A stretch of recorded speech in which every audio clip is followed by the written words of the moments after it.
Hello दोस्तों, स्वागत है आपका मेरे YouTube चैनल परीक्षा प्लान में। तो कैसे हैं आप लोग?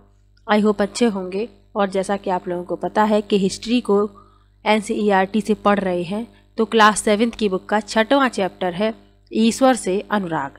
ज्योग्राफी कंप्लीट हो गई है क्लास 6 और क्लास 7th की। क्लास 8th की ज्योग्राफी अभी बची हुई है, उसको भी मैं कंप्लीट करवा दूंगी। तो चलिए आज के वीडियो को शुरू करते हैं। इसके अलावा यदि आप SST के प्रीवियस ईयर के क्वेश्चंस को देखना चाहते हैं तो मैं सभी पेपर सॉल्व करवा रही हूं, आप लोग वो वीडियो भी देख लीजिए, क्योंकि प्रीवियस ईयर के क्वेश्चन हैं बहुत ही ज़्यादा हेल्प करते हैं। तो चलिए शुरू करते हैं आज के वीडियो को। लिखा है, आपने लोगों को पूजा पाठ करते अथवा भजन कीर्तन या कव्वाली गाते या चुपचाप ईश्वर के नाम का जाप करते हुए देखा होगा। आपने यह भी गौर किया होगा, उनमें से कुछ तो इतने भाव विभोर हो जाते हैं कि उनकी आंखों में आंसू भर आते हैं। ईश्वर के प्रति ऐसा प्रेम भाव या गहरी भक्ति उन विभिन्न प्रकार के भक्ति तथा सूफी आंदोलनों की देन है जिनका 8वीं सदी से उद्भव होने लगा। अब यहाँ लिखा हुआ है भक्ति की शुरुआत। भक्ति की शुरुआत कैसे हुई, इसके बारे में लिखा हुआ है। इन्हीं दिनों देवी देवताओं की पूजा का चलन भी शुरू हुआ। बाद में हिंदू धर्म की यह प्रमुख पहचान बन गई। इसमें शिव, विष्णु और दुर्गा जैसे देवी देवता शामिल हैं। इन देवी देवताओं की पूजा भक्ति परंपरा के माध्यम से की जाती थी। भक्ति उस समय काफी लोकप्रिय परंपरा बन गई। किसी देवी या देवता के प्रति श्रद्धा को ही भक्ति कहा जाता है। भक्ति का पथ सबके लिए खुला था, चाहे वह धनी हो या गरीब, ऊंची जाति का हो या नीची जाति का, स्त्री हो या पुरुष। भक्ति मार्ग की चर्चा हिंदुओं के पवित्र ग्रंथ भगवद गीता में की गई है। अब यहाँ लिखा हुआ है परमेश्वर का विचार, यानी परमेश्वर का विचार कैसे आया, इसके बारे में लिखा है। बड़े बड़े राज्यों के उदय होने से पहले भिन्न भिन्न समूहों के लोग अपने अपने देवी देवताओं की पूजा किया करते थे। यानी कि जब बड़े बड़े राज्यों का उदय नहीं हुआ था, उसके पहले लोग क्या करते थे कि उनके अपने अलग अलग समूह थे और उनके खुद के देवी देवता थे जिन्हें वे लोग पूजते थे, यानी अपनी अपनी देवी देवताओं की वे पूजा किया करते थे। आगे लिखा है, जब लोग नगरों के विकास और व्यापार तथा साम्राज्यों के माध्यम से एक साथ आते गए, तब नए नए विचार विकसित होने लगे। यह बात व्यापक रूप से स्वीकार की जाने लगी कि सभी जीवधारी अच्छे या बुरे कर्म करते हुए जीवन मरण और पुनर्जीवन के अनंत चक्रों से गुजरते हैं। इसी प्रकार यह विचार भी गहरे बैठ गया था कि सभी व्यक्ति जन्म के समय भी एक बराबर नहीं होते। तो जब लोग एक दूसरे के पास आते गए तो उनमें नए नए विचार भी विकसित होने लगे। तो लोगों ने ये बात स्वीकार कर ली कि सभी जीवधारी अच्छे तथा बुरे कर्म करते हुए जीवन मरण और पुनर्जीवन के अनंत चक्रों से गुजरते हैं। और ये बात भी उनके दिमाग में बैठ गई कि सभी व्यक्ति जन्म के समय भी बराबर नहीं होते हैं। आगे लिखा है, यह मान्यता कि सामाजिक विशेषाधिकार किसी उच्च परिवार अथवा ऊंची जाति में पैदा होने के कारण मिलते हैं, कई पांडित्यपूर्ण ग्रंथों का विषय था। अनेक लोग ऐसे विचारों के कारण बेचैन थे, इसलिए वे बुद्ध तथा जैनों के उपदेशों की ओर उन्मुख हुए। यानी कि लोगों का ऐसा मानना था कि उच्च कुल में जन्म लेना सामाजिक विशेषाधिकार का कारण है, और कई लोग ऐसे थे जो इन विचारों को नहीं मान पा रहे थे। तो उन्होंने क्या किया, बुद्ध और जैन के उपदेशों की ओर उन्मुख हुए, क्योंकि उन धर्मों में ऐसी कोई भी असमानता नहीं थी। आगे लिखा है, जिसके अनुसार व्यक्तिगत प्रयासों से सामाजिक अंतरों को दूर किया जा सकता है और पुनर्जन्म के चक्र से छुटकारा पाया जा सकता है। कुछ अन्य लोग परमेश्वर संबंधी इस विचार से आकर्षित हुए कि यदि मनुष्य भक्ति भाव से परमेश्वर की शरण में जाए तो परमेश्वर व्यक्ति को इस बंधन से मुक्त कर सकता है। श्री मद् भगवद गीता में व्यक्त यह विचार सामान्य सन की प्रारंभिक शताब्दियों में लोकप्रिय हो गया था। विशद धार्मिक अनुष्ठानों के माध्यम से शिव, विष्णु तथा दुर्गा को परम देवी देवताओं के रूप में पूजा जाने लगा। साथ साथ भिन्न भिन्न क्षेत्रों में पूजे जाने वाले देवों एवं देवियों को शिव, विष्णु या दुर्गा का रूप माना जाने लगा। यानी धार्मिक अनुष्ठान के माध्यम से लोग शिव, विष्णु और दुर्गा को परम देवी देवताओं के रूप में पूजने लगे और जो भिन्न देवी देवता थे उनको भी इन्हीं का ही रूप माना जाने लगा। लोग ये समझने लगे कि विष्णु शिव का ही रूप हैं जो अन्य देवी देवता हैं। आगे लिखा है, इसी प्रक्रिया में स्थानीय मिथक तथा किस्से कहानियाँ पौराणिक कथाओं के अंग बन गई। पुराणों में पूजा की जिन पद्धतियों की अनुसरण किया गया कि भक्त भले ही किसी भी जात पात का हो, वह सच्ची भक्ति से ईश्वर की कृपा प्राप्त कर सकता है। भक्ति की विचारधारा इतनी लोकप्रिय हो गई कि बौद्धों और जैन मतावलंबियों ने भी इन विश्वासों को अपना लिया।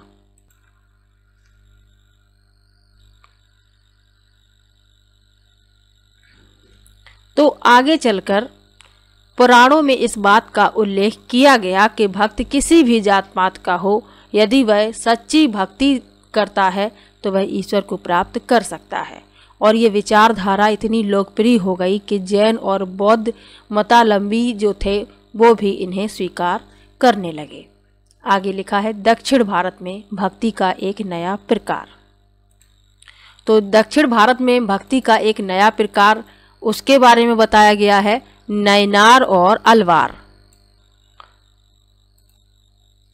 7वीं से 9वीं शताब्दियों के बीच कुछ नए धार्मिक आंदोलनों का प्रादुर्भाव हुआ। इन आंदोलनों का नेतृत्व नैनारों यानी शैव संतों और अलवारों वैष्णव संतों ने किया। ये संत सभी जातियों के थे, जिनमें पुलैया और पनार जैसी अस्पृश्य समझी जाने वाली जातियों के लोग भी शामिल थे।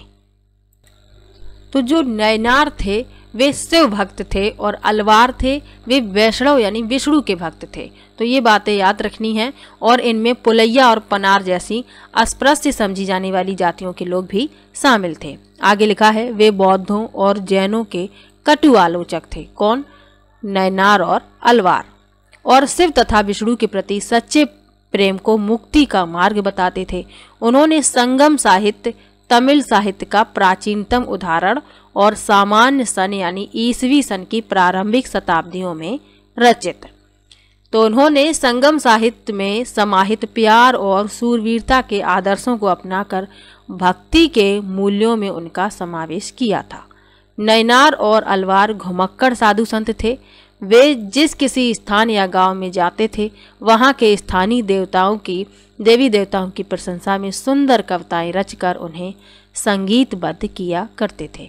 यानी कि नैनार और अलवार एक जगह पर नहीं रहते थे, ये घूमते रहते थे और जिस स्थान या गांव में ये जाते थे तो वहाँ के जो स्थानीय देवी देवता थे उनकी प्रशंसा में ये कविताएं रचते थे और उन्हें संगीतबद्ध करते थे। अब यहाँ एक महत्वपूर्ण तथ्य लिखा हुआ है, नैनार और अलवार। तो कुल मिलाकर 63 नैनार थे जो कुम्हार, अस्पृश्य, कामगार, किसान, शिकारी, सैनिक, ब्राह्मण और मुखिया जैसी अनेक जातियों में पैदा हुए थे। उनमें से सर्वाधिक प्रसिद्ध थे अप्पार, संबंदर, सुंदरार और माणिक्यवसागार। उनके गीतों के 2 संकलन हैं, तेवरम और तिरुवाचकम। आगे लिखा है, अलवार संत संख्या में 12 थे। वे भी भिन्न भिन्न प्रकार की पृष्ठभूमि से आए थे।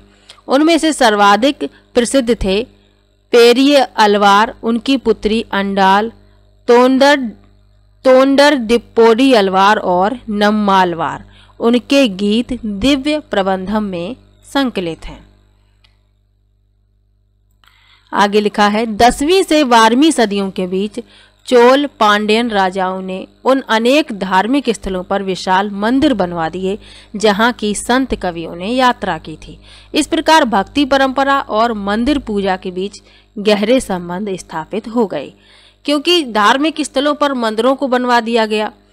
तो जो भक्ति परंपरा थी तो उनके जो संबंध थे मंदिर पूजा के साथ और गहरे हो गए। आगे लिखा है, यही वह समय था जब उनकी कविताओं का संकलन तैयार किया गया था। इसके अलावा अलवारों तथा नयनार संतों की धार्मिक जीवनियां भी रची गई थी। आज हम भक्ति परंपरा के इतिहास लेखन में इन जीवनियों का स्रोत के रूप में उपयोग करते हैं। तो धार्मिक जीवनियां यानी कि संतों की जीवनियां। ये जो चित्र है ये माणिक्यव सागर की एक कांस्य प्रतिमा है, इसे आप देख सकते हैं। ये कांस्य की प्रतिमा है। अब लिखा है दर्शन और भक्ति के बारे में। तो भारत के सर्वाधिक प्रभावशाली दार्शनिकों में एक शंकर का जन्म 8वीं शताब्दी में केरल में हुआ था। वे अद्वैतवाद के समर्थक थे, जिनके अनुसार जीवात्मा और परमात्मा दोनों एक ही हैं। तो जो शंकर थे उन्होंने क्या बताया, ये अद्वैतवाद के समर्थक थे और उन्होंने बताया कि जीवात्मा और परमात्मा दोनों एक ही हैं। आगे लिखा है, उन्होंने यह शिक्षा दी कि ब्रह्मा जो एकमात्र या परम सत्य है वह निर्गुण या निराकार है। शंकर ने हमारे चारों ओर के संसार को मिथ्या या माया माना और संसार का परित्याग करने अर्थात संन्यास लेने और ब्रह्मा की सही प्रकृति को समझने और मोक्ष प्राप्त करने के लिए ज्ञान के मार्ग को अपनाने का उपदेश दिया। यानी कि जो शंकर थे उन्होंने क्या माना कि जो ब्रह्म है वो कैसे हैं, निर्गुण और निराकार, और जो चारों ओर का संसार है वह मिथ्या यानी झूठ है और संसार का परित्याग करना चाहिए और संन्यास लेने और ब्रह्मा की सही प्रकृति को समझने और मोक्ष प्राप्त करने के लिए ज्ञान का मार्ग अपनाने का उन्होंने उपदेश दिया। आगे लिखा है, रामानुज 11वीं शताब्दी में तमिलनाडु में पैदा हुए थे। वे विष्णु भक्त अलवार संतों से बहुत प्रभावित थे। उनके अनुसार मोक्ष प्राप्त करने का उपाय विष्णु के प्रति अनन्य भक्ति का भाव रखना है। भगवान विष्णु की कृपा दृष्टि से भक्त उनके साथ एकाकार होने का परमानंद प्राप्त कर सकता है। रामानुज ने विशिष्टाद्वैत के सिद्धांत को प्रतिपादित किया, जिसके अनुसार आत्मा परमात्मा से जुड़ने के बाद भी अपनी अलग सत्ता बनाए रखती है। रामानुज के सिद्धांत ने भक्ति की नई धारा को बहुत प्रेरित किया, जो परवर्ती काल में उत्तरी भारत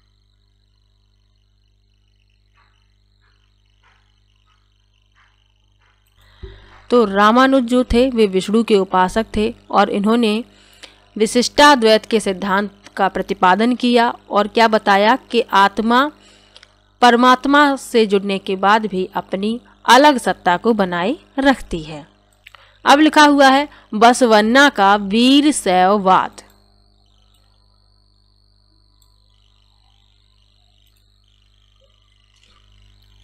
हमने पहले पढ़ा कि तमिल भक्ति आंदोलन और मंदिर पूजा के बीच क्या संबंध थे। इसके परिणाम स्वरूप जो प्रतिक्रिया हुई वह बसवन्ना और अल्लमा प्रभु और अक्क महादेवी जैसे उसके साथियों द्वारा प्रारंभ किए गए वीर शैव आंदोलन में स्पष्टता दिखलाई देती है। यह आंदोलन 12वीं शताब्दी के मध्य में कर्नाटक में प्रारंभ हुआ। प्रश्न यदि पूछा जाए कि वीर शैव आंदोलन कहाँ प्रारंभ हुआ तो आपको याद रखना है कर्नाटक में प्रारंभ हुआ। वीर शैवों ने सभी व्यक्तियों की समानता के पक्ष में और जाति तथा नारी के प्रति व्यवहार के बारे में ब्राह्मणवादी विचारधारा के विरुद्ध अपने प्रबल तर्क प्रस्तुत किए।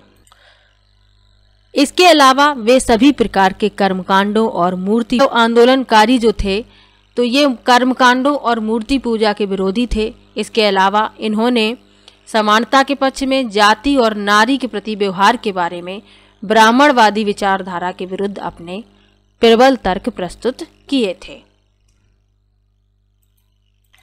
अब लिखा है दक्कन में भक्ति आंदोलन के बारे में।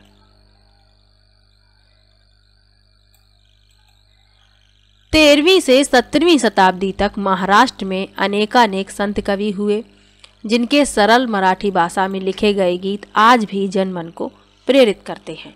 उन संतों में सबसे महत्वपूर्ण थे ज्ञानेश्वर, नामदेव, एकनाथ, तुकाराम तथा सखूबाई जैसी स्त्रियां तथा चोखा मैया का परिवार, जो अस्पृश्य समझी जाने वाली महार जाति का था।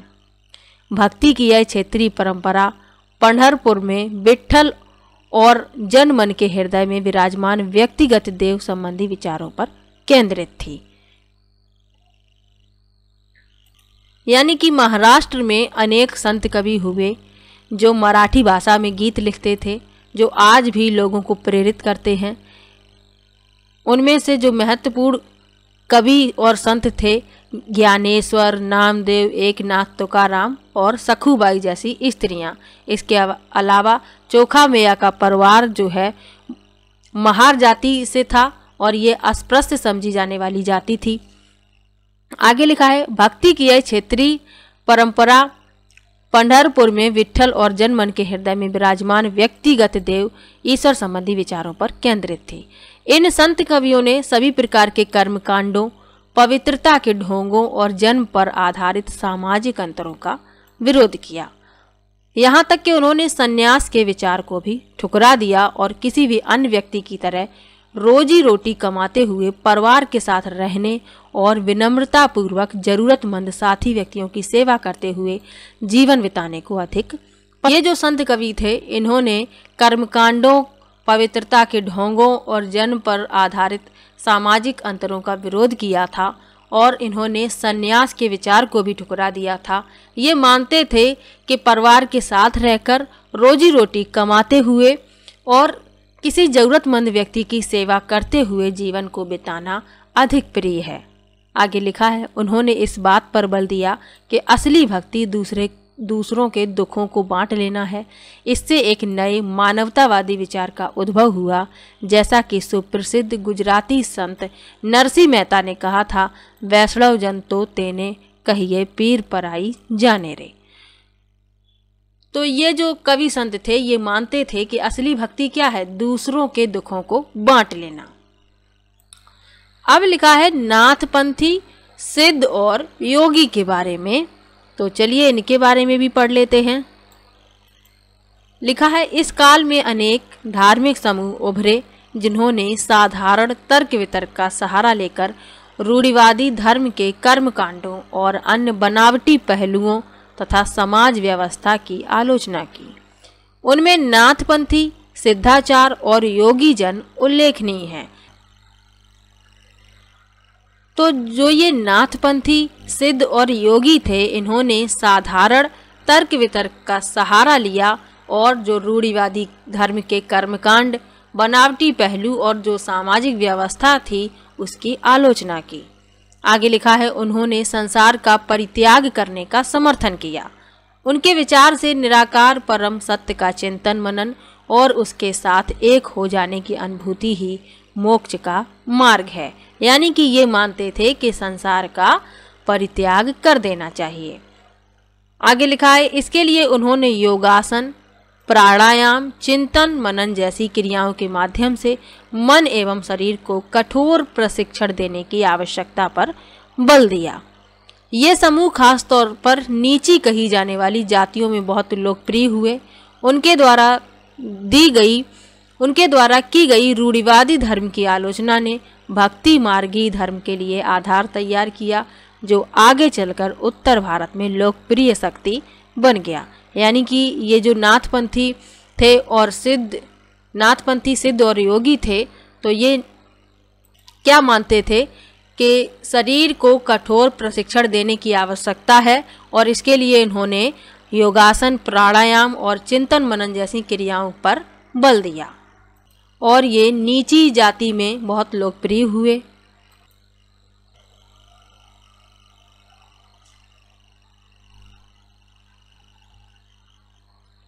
चलिए अब पढ़ेंगे इस्लाम और सूफी मत, इसके बारे में पढ़ लेते हैं।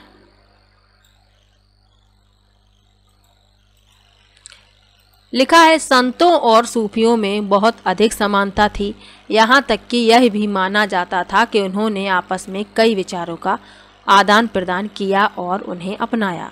सूफी मुसलमान रहस्यवादी थे। वे धर्म के बाहरी आडंबरों को अस्वीकार करते हुए ईश्वर के प्रति प्रेम और भक्ति तथा सभी मनुष्यों के प्रति दया भाव रखने पर बल देते थे। इस्लाम ने एकेश्वरवाद यानी एक अल्लाह के प्रति पूर्ण समर्पण का दृढ़ता से प्रचार किया। 8वीं और 9वीं शताब्दी में धार्मिक विद्वानों ने पवित्र कानून और इस्लामिक धर्मशास्त्र के विभिन्न पहलुओं को विकसित किया।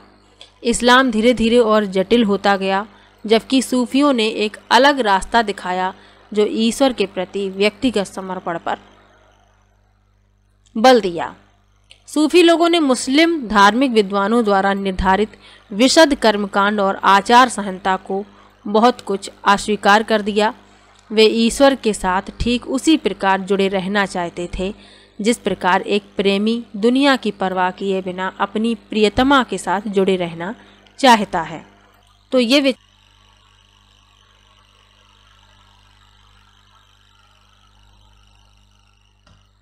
तो सूफी संत जो थे वे ये मानते थे कि ईश्वर से उसी प्रकार जुड़े रहना चाहिए जिस प्रकार से एक प्रेमी दुनिया की परवाह किए बिना अपनी प्रियतमा के साथ जुड़े रहना चाहता है।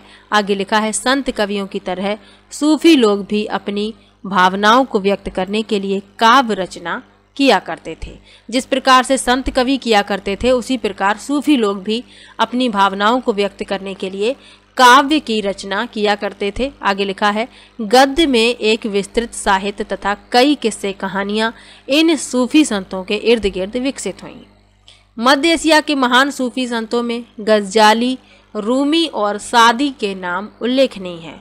नाथपंथियों, सिद्धों और योगियों की तरह सूफी भी यही मानते थे कि दुनिया के प्रति अलग नज़रिया अपनाने के लिए दिल को सिखाया पढ़ाया जा सकता है। उन्होंने किसी औलिया या पीर की देखरेख में जिक्र यानी नाम का जाप, चिंतन, समा, रक्स, नीति चर्चा, सांस पर नियंत्रण आदि के जरिए प्रशिक्षण की विस्तृत रीतियों का विकास किया।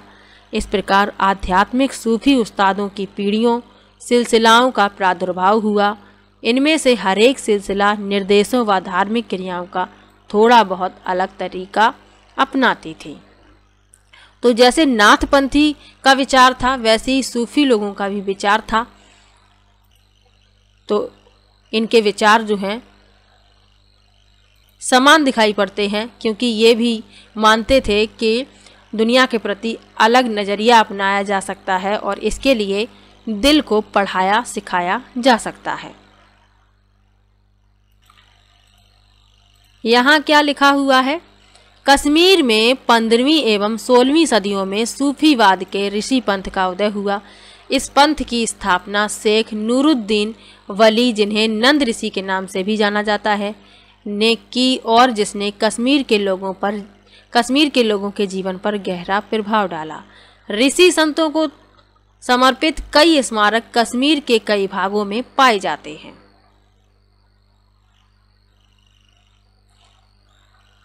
ये इस चित्र में आप देख सकते हैं सूफी संत हैं, ये आनंदित सूफी, ये सूफी लोग हैं और ये आनंदित हैं। आगे लिखा है, 11वीं शताब्दी से अनेक सूफी जन मध्य एशिया से आकर हिंदुस्तान में बसने लगे थे। दिल्ली सल्तनत की स्थापना के साथ यह प्रक्रिया उस समय और भी मजबूत हो गई जब उपमहाद्वीप में सर्वत्र बड़े बड़े अनेक सूफी केंद्र विकसित हो गए।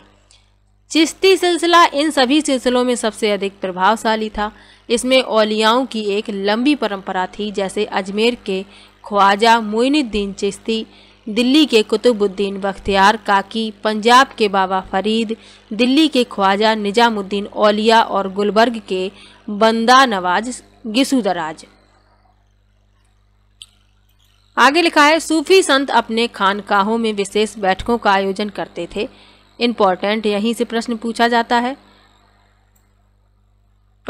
जाता है कि खानकाहों का संबंध था, तो यहाँ पर बैठकों का आयोजन किया जाता था। सूफी संत यहाँ बैठकों का आयोजन किया करते थे, तो इसे कहते थे खानकाह। आगे लिखा है, जहाँ सभी प्रकार के भक्तगण जिनमें शाही घरानों के लोग तथा अभिजात और आम लोग भी शामिल होते थे। इन खानकाहों में आते थे, वे आध्यात्मिक विषयों पर चर्चा करते थे, अपनी दुनियादारी की समस्याओं को सुलझाने के लिए संतों से आशीर्वाद मांगते थे अथवा संगीत तथा नृत्य के जलसों में ही शामिल होकर चले जाते थे। अक्सर लोग यह समझते थे कि सूफी औलियाओं के पास चमत्कारिक शक्तियां होती हैं, जिनसे आम लोगों को बीमारियों और तकलीफ़ों से छुटकारा मिल जाता है। तो आम लोग ये मानते थे कि ये जो सूफी औलिया हैं, इनके पास क्या है, चमत्कारिक शक्तियां हैं, जिससे लोग बीमारियों और तकलीफ़ों से छुटकारा पा सकते हैं। आगे लिखा है, सूफी संत की दरगाह एक तीर्थ स्थल बन जाती। यहीं से बनता है प्रश्न पूछा जाता है कि सूफी संत के मकबरे को क्या कहते हैं, तो उसे दरगाह कहते हैं। तो आपको याद रखना है, खानकाह जहाँ सभाओं का आयोजन होता था, दरगाह जहाँ सूफी संत दफनाए जाते थे। आगे लिखा है, जहाँ सभी ईमान धर्म के लोग हजारों की संख्या में इकट्ठे होते। ये जो चित्र है, ये सूफी संत की दरगाह है और यहाँ पर लोग आते जाते हैं।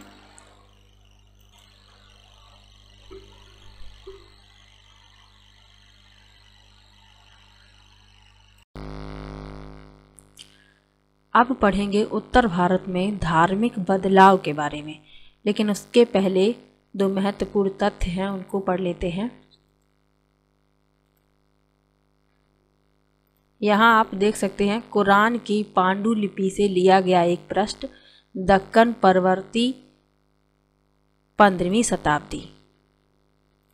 और खानकाह क्या होता है, जब पढ़ा था तब इसे बताया था अभी, सूफी संस्था जहाँ सूफी संत अक्सर रहते भी हैं। यहाँ लिखा है, मालिक प्रभु की खोज। जलालुद्दीन रूमी 13वीं सदी का महान सूफी शायर था। वह ईरान का रहने वाला था और उसने फारसी में काव्य रचना की। उसकी कृति का एक उद्धरण प्रस्तुत है। वह ईसाइयों की सूली पर नहीं था। मैं हिंदू मंदिरों में गया, वहाँ भी उसका कोई नामो निशान नहीं था। ना तो वह ऊंचाइयों में मिला और ना ही खाइयों में। मैं मक्का के काबा भी गया, वह वहाँ नहीं था। मैंने उसके बारे में दार्शनिक एविसेना से पूछा, वह एविसेना की पहुँच से परे था। मैंने अपने दिल में झांका, यही उसकी जगह थी। वहीं मैंने उसे पाया, वह और कहीं नहीं था। तो एक ये उद्धरण दिया गया है जलालुद्दीन रूमी का, जो महान सूफी शायर थे। तो उन्होंने कहा कि मालिक यानी प्रभु कहाँ है, वह अपने दिल में है। अब पढ़ लेते हैं उत्तर भारत में धार्मिक बदलाव। 13वीं सदी के बाद उत्तरी भारत में भक्ति आंदोलन की एक नई लहर आई। यह एक ऐसा युग था जब इस्लाम, ब्राह्मणवादी हिंदू धर्म, सूफी मत भक्ति की विभिन्न धाराओं ने और नाथ पंथियों, सिद्धों तथा योगियों ने परस्पर एक दूसरे को प्रभावित किया। हमने देखा कि राज्यों का उद्भव हो रहा था और लोग अपने लिए नए नए व्यवसाय और नई नई भूमिकाएं खोज रहे थे। तो 13वीं सदी में भक्ति आंदोलन की एक नई लहर आई थी और ऐसा युग था ये, इसमें इस्लाम, ब्राह्मणवादी हिंदू धर्म, सूफी मत और विभिन्न धाराओं ने एक दूसरे को प्रभावित किया था। इसके अलावा नए नए व्यवसाय और कृषि की भूमिकाओं की भी खोज हो रही थी। आगे लिखा है, ऐसे लोग विशेष रूप से शिल्पी, कृषक, व्यापारी, मजदूर इन नए संतों के विचारों को सुनने के लिए इकट्ठे हो जाते थे। फिर वे उनका प्रचार करते थे। यानी जो व्यवसायी लोग थे, तो जो लोग व्यवसाय करते थे छोटा मोटा, जैसे शिल्पकार थे, कृषक थे, व्यापारी थे, मजदूर थे, तो ये लोग संतों के विचारों को सुनने के लिए एकत्र होते थे और फिर क्या करते थे, उनका प्रचार भी किया करते थे।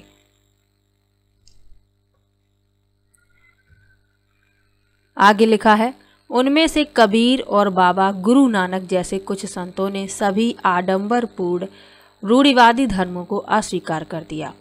तुलसीदास और सूरदास जैसे कुछ अन्य संतों ने उस समय विद्यमान विश्वासों तथा पद्धतियों को स्वीकार करते हुए उन्हें सबकी पहुंच में लाने का प्रयत्न किया। तुलसीदास ने ईश्वर को राम के रूप में धारण किया। अवधि पूर्वी उत्तर प्रदेश की बोली में लिखी गई तुलसीदास की रचना रामचरितमानस उनके भक्ति भाव की अभिव्यक्ति और साहित्यिक कृति दोनों ही दृष्टियों से महत्वपूर्ण है। तो प्रश्न यदि पूछा जाए कि रामचरितमानस किसके द्वारा लिखी गई है, तो वह तुलसीदास द्वारा लिखी गई है। किस भाषा में लिखी गई है? अवधी में, जो पूर्वी उत्तर प्रदेश में बोली जाती है। आगे लिखा है, सूरदास श्री कृष्ण के अनन्य भक्त थे। उनकी रचनाएं सूरसागर, सूरसारावली और साहित्य लहरी में संग्रहित हैं। तो सूरदास की रचनाएं सूरसागर, सूरसारावली और साहित्य लहरी में संग्रहित की गई हैं। आगे लिखा है, एवं उनके भक्ति भाव को अभिव्यक्त करती हैं। असम के शंकर देव, जो इन्हीं के समकालीन थे, ने विष्णु की भक्ति पर बल दिया और असमिया भाषा में कविताएं तथा नाटक लिखे। उन्होंने ही नामघर, कविता पाठ और प्रार्थना गृह, नामघर किसे कहते हैं जहाँ कविता पाठ किया जाता है और प्रार्थना की जाती है, स्थापित करने की पद्धति चलाई, जो आज तक चल रही है। इस परंपरा में दादू दयाल, रविदास, मीराबाई जैसे संत भी शामिल हैं।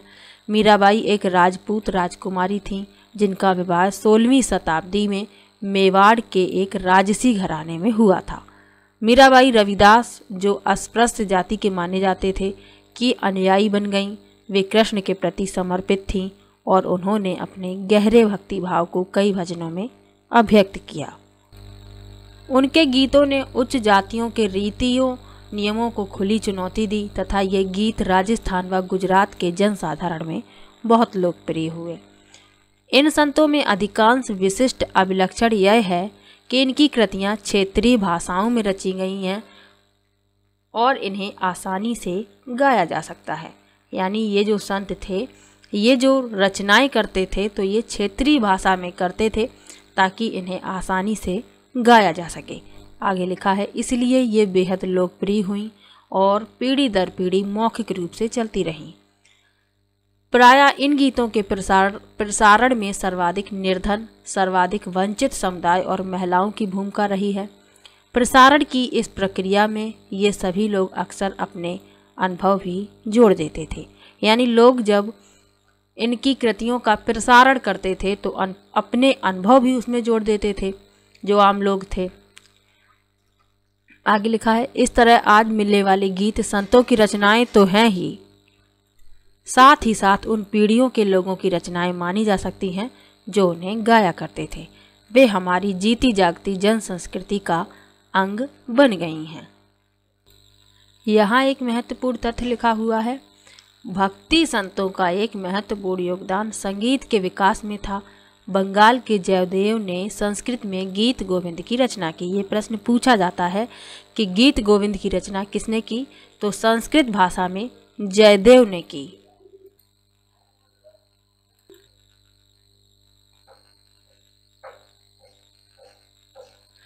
यहाँ भी एक महत्वपूर्ण तथ्य लिखा हुआ है, शंकर देव की भक्ति का सार एक सरल नाम धर्म, एक सर्वोच्च सत्ता के प्रति समर्पण के नाम से जाना गया।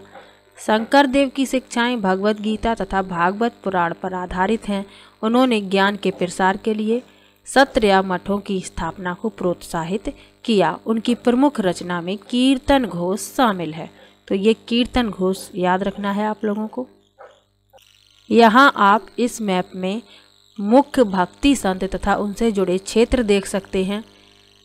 बाबा गुरु नानक, दादू, मीराबाई ये राजस्थान से संबंधित थे, नरसिंह मेहता गुजरात। तो ये जो संत थे उनसे संबंधित क्षेत्र इसमें दिखाए गए हैं। यहाँ इस चित्र में देख लीजिए, चैतन्य देव 16वीं शताब्दी के बंगाल के एक भक्ति संत। इन्होंने कृष्ण राधा के प्रति निष्काम भक्ति भाव का उपदेश दिया। इस चित्र में आप उनके अनुयायियों के एक समूह को आनंद में नाचते गाते हुए देख सकते हैं। इस चित्र में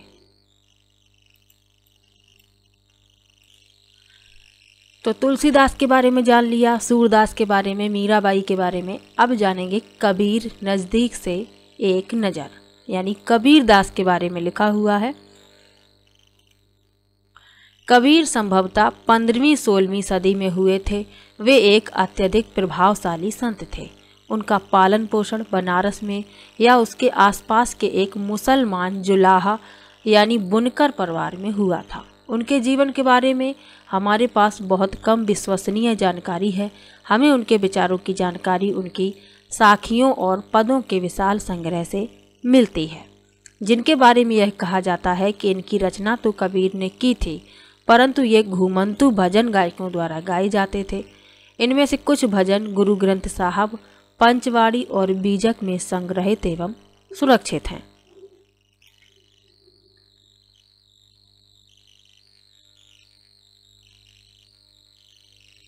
यहाँ आप कबीरदास को देख सकते हैं, करघे पर काम करते हुए कबीर। आगे लिखा है, कबीर के उपदेश प्रमुख धार्मिक परंपराओं की पूर्ण एवं प्रचंड अस्वीकृति पर आधारित थे। उनके उपदेशों में ब्राह्मणवादी हिंदू धर्म और इस्लाम दोनों की बाह्य आडंबरपूर्ण पूजा के सभी रूपों का मजाक उड़ाया गया है। उनके काव्य की भाषा बोलचाल की हिंदी थी, जो आम आदमियों द्वारा आसानी से समझी जा सकती थी। उन्होंने कभी कभी रहस्यमयी भाषा का भी प्रयोग किया है, जिसे समझना कठिन होता है। कबीर निराकार परमेश्वर में विश्वास करते थे, यानी कबीर जिसके उपासक थे वो था निराकार ब्रह्म। आगे लिखा है, उन्होंने यह उपदेश दिया कि भक्ति के माध्यम से ही मोक्ष यानी मुक्ति प्राप्त हो सकती है। हिंदू तथा मुसलमान दोनों लोग उनके अनुयायी हो गए। कबीरदास की रचनाएं आप लोगों को याद रखनी है, साखी, सबद और रमैनी। तो ये इनकी रचनाएं हैं।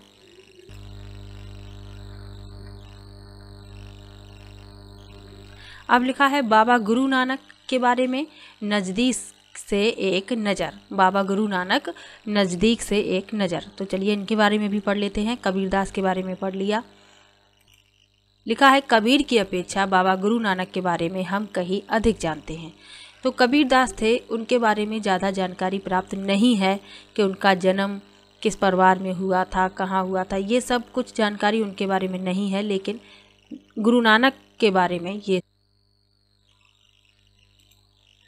तलवंडी पाकिस्तान में ननकाना साहब में जन्म लेने वाले बाबा गुरु नानक ने करतारपुर यानी रावी नदी के तट पर डेरा बाबा नानक में एक केंद्र स्थापित करने से पहले कई यात्राएं की। उन्होंने अपने अनुयायियों के लिए करतारपुर में एक नियमित उपासना पद्धति अपनाई, जिसके अंतर्गत उन्हीं के शब्दों को गाया गया, यानी भजनों को गाया गया। उनके अनुयायी अपने अपने पहले धर्म या जाति अथवा लिंग भेद को नज़रअंदाज करके एक सांझी रसोई में इकट्ठे खाते पीते थे। इसे लंगर कहा जाता था, यानी किसी के मन में भेदभाव नहीं था।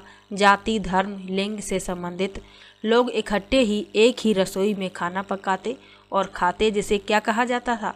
लंगर। बाबा गुरु नानक ने उपासना और धार्मिक कार्यों के लिए जो जगह नियुक्त की उसे धर्मशाल कहा गया।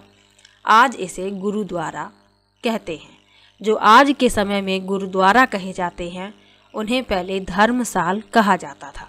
तो ये बात आप लोगों को याद रखनी है। आगे लिखा है, 1539 में अपनी मृत्यु के पूर्व बाबा गुरु नानक ने एक अनुयायी को अपना उत्तराधिकारी चुना।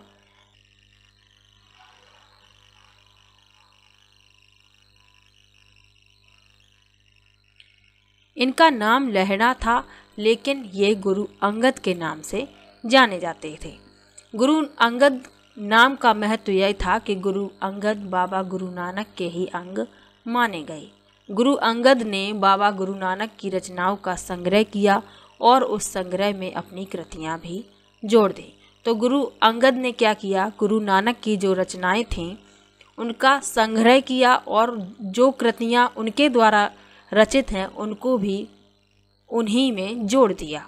आगे लिखा है, संग्रह एक नई लिपि गुरुमुखी में किया गया। गुरु अंगद के 3 उत्तराधिकारियों ने भी अपनी रचनाएं नानक के नाम से लिखी।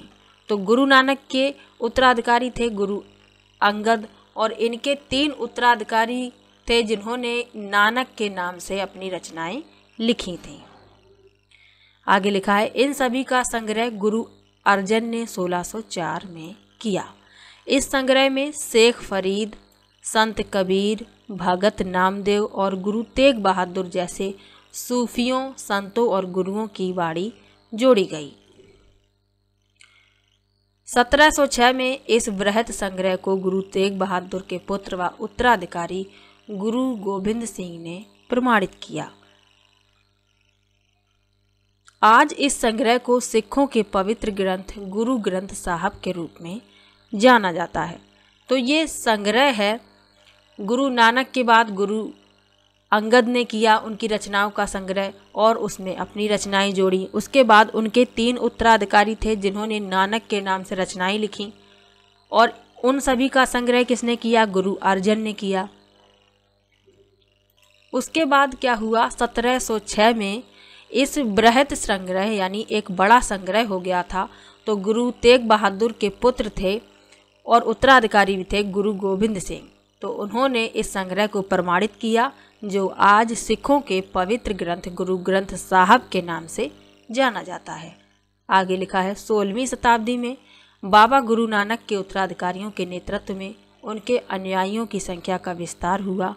ये अनुयायी कई जातियों के थे, परंतु इनमें व्यापारी, कृषक और शिल्पकार ज़्यादा थे। इसकी वजह यह हो सकती है कि बाबा गुरु नानक इस बात पर बल दिया करते थे कि उनके अनुयायी गृहस्थ हों या उपयोगी या उत्पादक पेशे से जुड़े हों। अनुयायियों से यह आशा भी की जाती कि वे नए समुदाय के सामान्य कोष में योगदान देंगे। यानी कि जो अनुयायी थे उनसे ये आशा की जाती थी कि जो नया समुदाय है उसके सामान्य कोष में उन्हें योगदान देना पड़ेगा। आगे लिखा है, 17वीं शताब्दी के प्रारंभ से केंद्रीय गुरुद्वारा हरमंदिर साहब स्वर्ण मंदिर के आसपास रामदासपुर शहर यानी अमृतसर विकसित होने लगा था। प्रशासन में यह वस्तुतः स्वायत्त था। आधुनिक इतिहासकार इस युग के सिख समुदाय को राज्य के अंतर्गत राज्य मानते हैं। मुगल सम्राट जहांगीर इस समुदाय को एक संभावित खतरा मानता था। उसने 1606 में गुरु अर्जन को मृत्यु दंड देने का आदेश दिया। किसने दिया? मुगल सम्राट जहांगीर ने।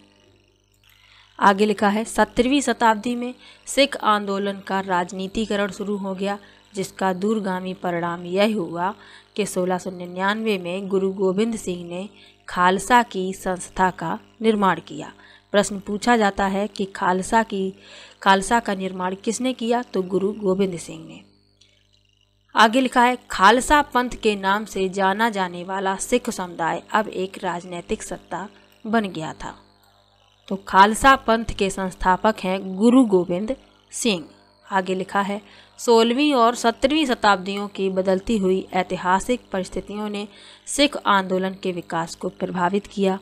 शुरू से ही बाबा गुरु नानक के विचारों का सिख आंदोलन पर गहरा प्रभाव पड़ा। उन्होंने एक ईश्वर की उपासना के महत्व पर जोर दिया।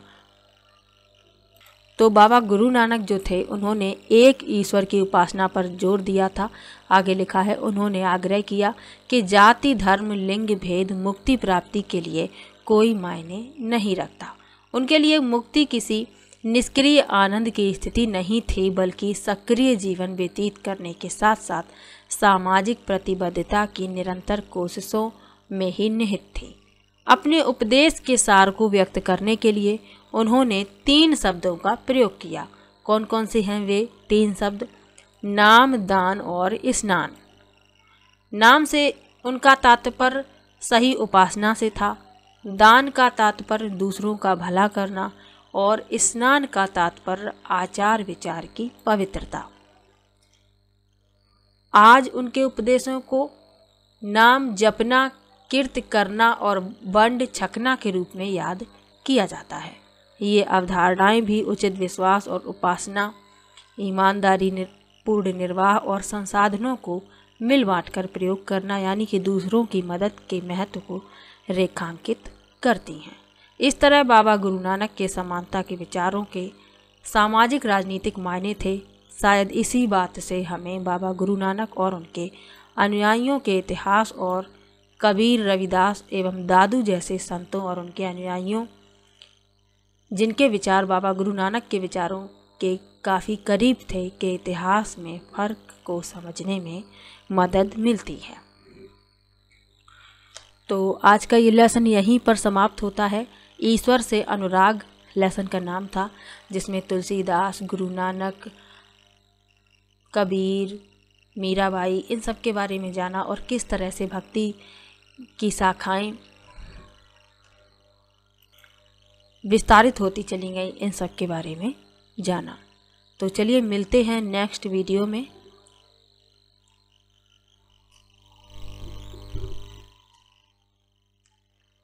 तो वीडियो कैसा लगा कमेंट बॉक्स में ज़रूर बताइएगा। वीडियो को लाइक कीजिए, शेयर कीजिए और चैनल को सब्सक्राइब कर लीजिए। मिलते हैं नेक्स्ट वीडियो में, तब तक के लिए बाय बाय।